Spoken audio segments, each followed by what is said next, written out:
بارگاہ ایزدی میں سر جھکانا اور زکوٰۃ ادا کرنا اللہ تعالیٰ کی حاکمیت کا اعتراف ہے۔ اس کے حکم پر دن بھر کے لیے کھانا پینا چھوڑ دینا اور زندگی میں کم از کم ایک بار گھر بار، عزیز و اقارب، آرام و آسائش کو ترک کر کے لبیک کہتے ہوئے سفر حج کو نکل پڑنا اس کی محبوبیت کا اعتراف ہے۔ مگر اظہار عشق و وارفتگی کی بلند ترین منزل وہ ہے جب کہ محبوب کے لیے جان کی قربانی تک سے دریغ نہیں کیا جاتا۔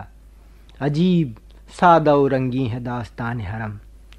وَلَا تَحْسَبَنَّ الَّذِينَ قُتِلُوا فِي سَبِيلِ اللَّهِ أَمْوَاتًا بَلْ أَحْيَاءٌ عِندَ رَبِّهِمْ يُرْزَقُونَ۔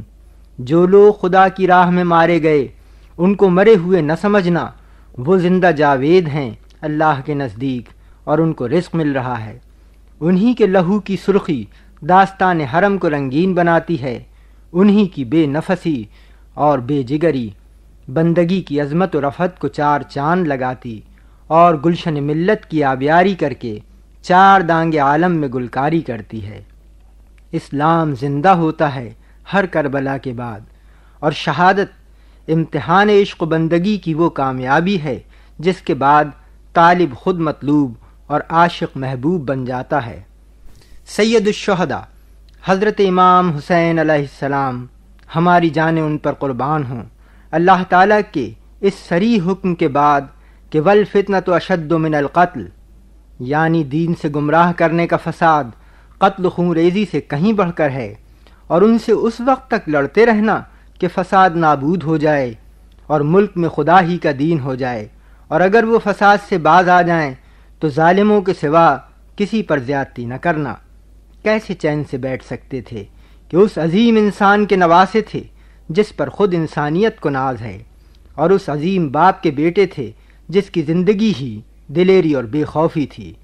انہوں نے محسوس کیا کہ یزیدی فتنے کا خاتمہ کرنا ان کی اپنی ذمہ داری ہے، اور پھر نہ انہیں اپنی بے سر و سامانی کا خوف ہوا، نہ عورتوں اور بچوں سمیت 72 افراد کے مختصر سے قافلے کی قلت کا، اور انہوں نے ثابت کر دیا کہ مومن ہے تو بے تیغ بھی لڑتا ہے سپاہی۔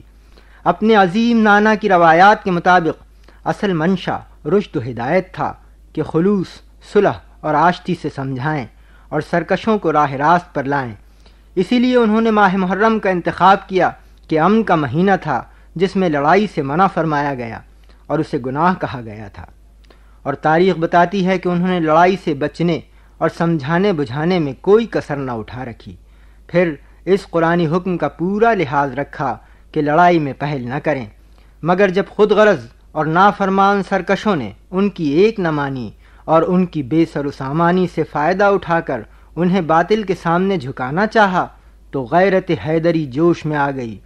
پھر کس کی مجال تھی کہ ان کے عزم و حوصلے کی تاب لا سکتا اور اسے زیر کر سکتا۔ شجاعت اور دلیری کی دلیل فتح و شکست نہیں ہیں بلکہ عزم و حوصلہ ہے۔ ساز و سامان کے بل پر جرأت اور حوصلے کا مظاہرہ تو ہر کوئی کر سکتا ہے، لیکن بے سر و سامانی کے باوجود پائے ثبات میں ذرا سی بھی لغزش نہ ہونے کی روایت صحیح معنوں میں حسین ابن علی ہی نے قائم کی، تاریخ جس کی نظیر نہیں پیش کر سکتی۔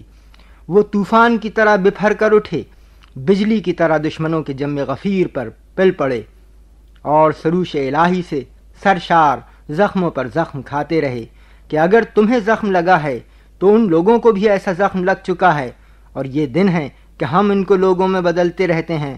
اور اس سے یہ بھی مقصود تھا کہ خدا ایمان والوں کو متمیز کر دے اور تمہیں شہید یعنی اپنا گواہ بنائے۔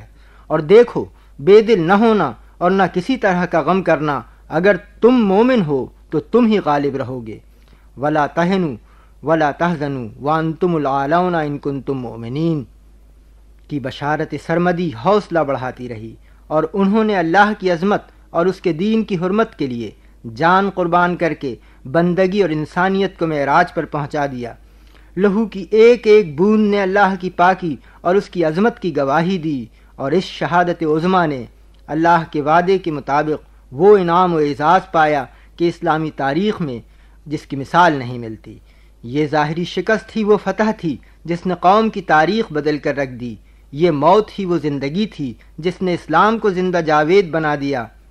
جب تک قوم زندہ ہے حسین زندہ ہیں، اور جب تک حسین زندہ ہیں قوم کبھی نہیں مر سکتی۔ This program is the sole property of Pakistan Broadcasting Corporation, Islamabad. Piracy in this regard is illegal.